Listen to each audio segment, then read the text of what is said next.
Railfanning trips for me often start early in the morning. This is October 11th and it's 4:45 a.m. We're on the way from Tampa to the Okefenokee Swamp Festival in Folkston, Georgia. 2.5 hours later, I'm turning off I-75 onto US 90 at Lake City. I'm off the normal beaten path to Folkston to check out the Tallahassee sub. That's it over on the left. We're now just west of downtown Lake City at the Norfolk Southern Crossing.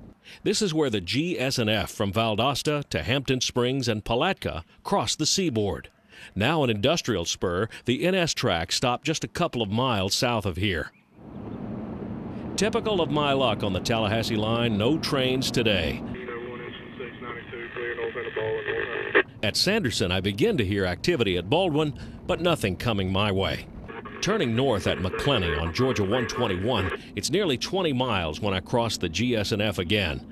This is the Valdosta Jacks main line of the NS at St. George, southernmost town in Charlton County, Georgia. The landmark in St. George is the Shack by the Track, barbecue and ice cream right next to the Norfolk Southern main. Tom Imlay says the barbecue is great and the train watching ain't bad either. Another 20 miles and we are in Folkston, in time for the Swamp Fest. Food and novelty vendors crowd the main street. At Swamp Fest or any other time, no Folkston visit is complete without stopping in at Whistlin' Dixie, a Main Street shop owned by former Folkston Mayor Dixie McGurn. The store is an ice cream shop, a picture frame boutique, and a Railfan souvenir treasure. You can also buy my DVDs there. A highlight of the festival is the pound cake contest. The winner today, a lady from Callahan, Florida. My secret recipe, probably butter. The cake contest, like everything else at the festival, is always punctuated by a visit from CSX.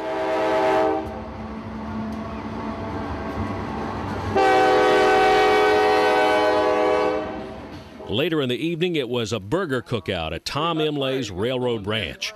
Cameron from Jacksonville was manning the grill. I hope you like your burgers flame broiled.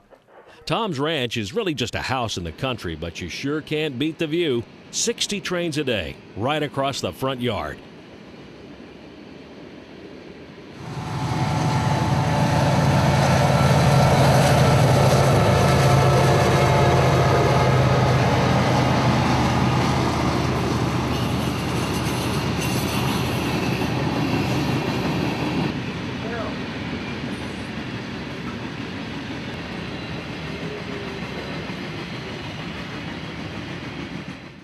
I arose early the next morning to see double clear signals.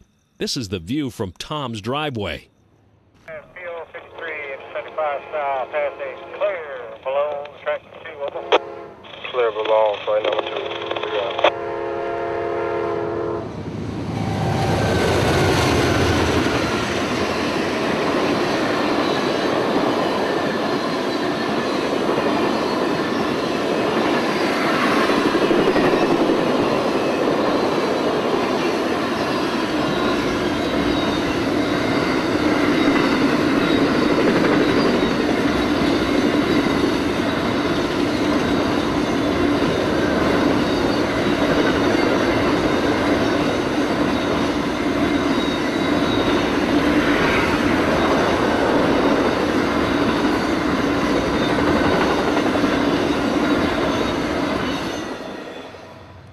Later on in the morning, I'm at Tracy Road when a Honda Ridgeline drove up, and out got Tom, Gene, Cameron, and R602's conductor.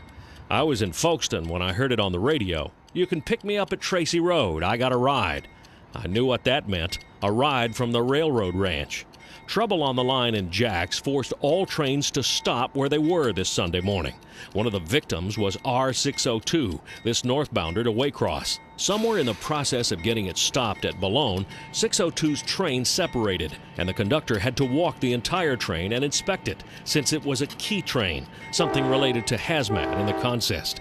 Fortunately, the whole incident happened right in front of Tom's place. It wasn't until later in the morning that I found out what had stopped everything. A train had picked open a turnout at Noonan down on the S-line at Stark, Florida. This ballast train at this crossing was as close as I could get to the derailment. You can see the R.J. Corman crew working just beyond the signal. Fortunately, R.J. Corman's yard is about 100 yards to the right of where the derailment happened. So by the time I got there 3 hours later, they had the line nearly ready to reopen. This is Danny Harmon in Stark, Florida. Out.